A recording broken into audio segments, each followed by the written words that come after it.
Assalamualaikum warahmatullahi wabarakatuh. Langsung saja, saya Muhammad Nur Hayadi Saputra. Saya akan merangkum materi mengenai ruang lingkup perkebunan dan agribisnis kelapa sawit dari materi pengolahan perkebunan.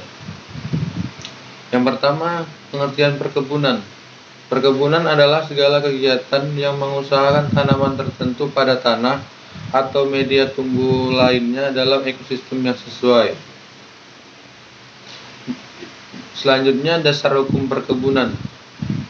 Yang pertama, dalam pasal Undang-Undang Nomor 18 Tahun 2004 dinyatakan bahwa perkebunan diselenggarakan berdasarkan atas asas pemanfaat dan berkelanjutan, keterpaduan, kebersamaan, keterbukaan, dan keadilan.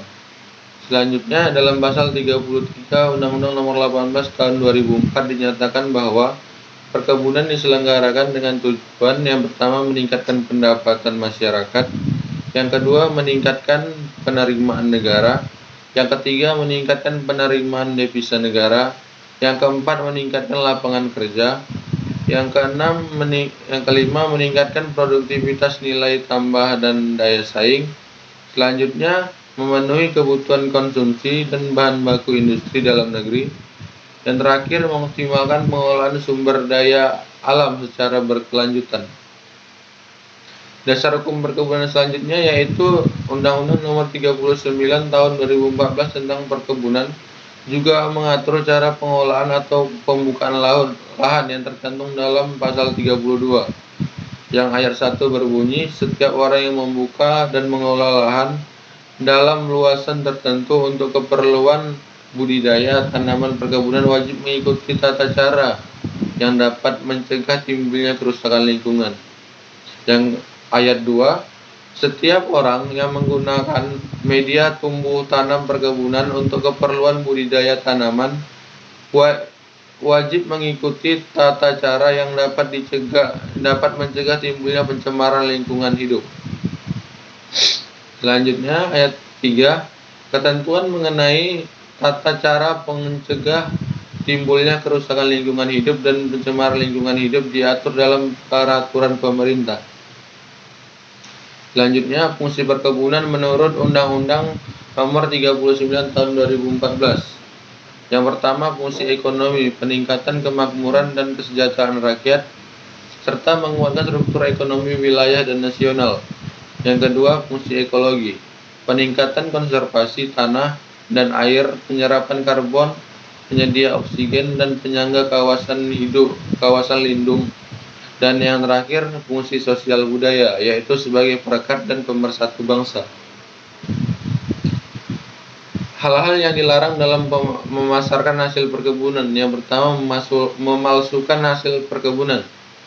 Yang kedua, mencampurkan bahan penolong untuk pengolahan atau mencampur hasil perkebunan dengan benda atau benda-benda lain. Selanjutnya, dilarang mengiklankan hasil usaha perkebunan yang dapat menyesatkan konsumen. Yang keempat, dilarang menadah hasil usaha perkebunan yang diperoleh dari penjarahan atau pencurian. Konsekuensi atas pelanggaran peraturan ini dapat dikenakan sanksi pidana. Jenis usaha perkebunan. Sebelum menjalankan usaha perkebunan, perlu diketahui ada 3 jenis usaha perkebunan yang diatur oleh Undang-Undang Nomor 39 Tahun 2014 tentang perkebunan.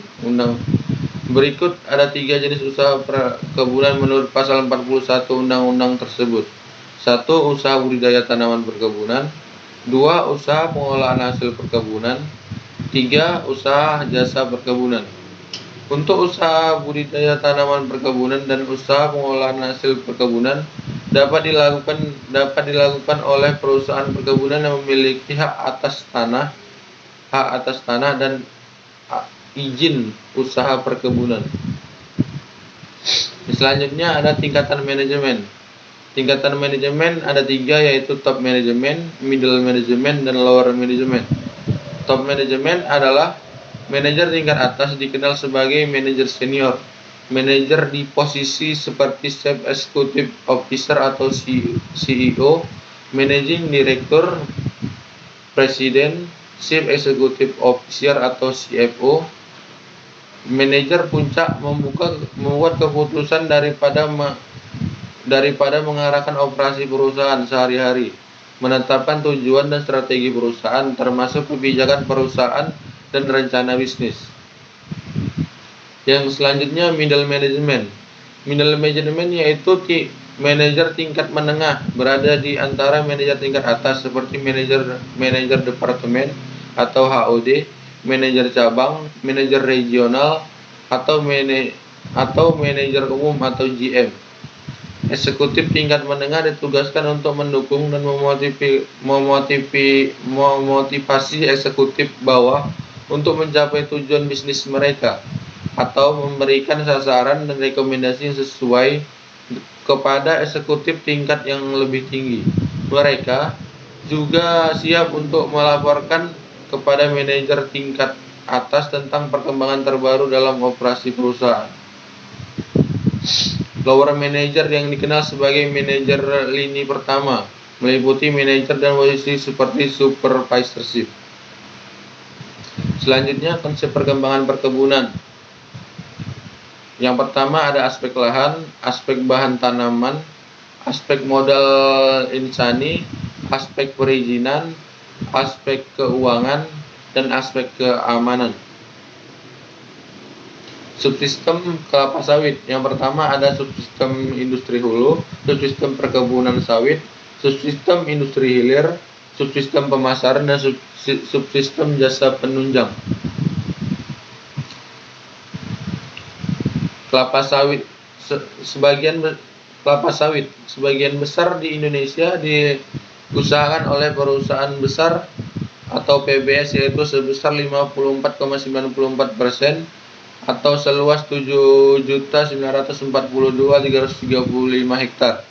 Sementara untuk perusahaan besar negara atau BPN sebesar 4,27 atau sebesar 617,501 hektar. Perkebunan kelapa sawit terbesar di 26 provinsi, di mana Pulau Sumatera memiliki luas lahan perkebunan kelapa sawit terbesar hingga mencapai 7.944.520 hektar, disusul Pulau Kalimantan sebesar 5.820.000 hektar. Saya kira itu saja yang dapat saya sampaikan. Lebih dan kurangnya saya mohon maaf. Assalamualaikum warahmatullahi wabarakatuh.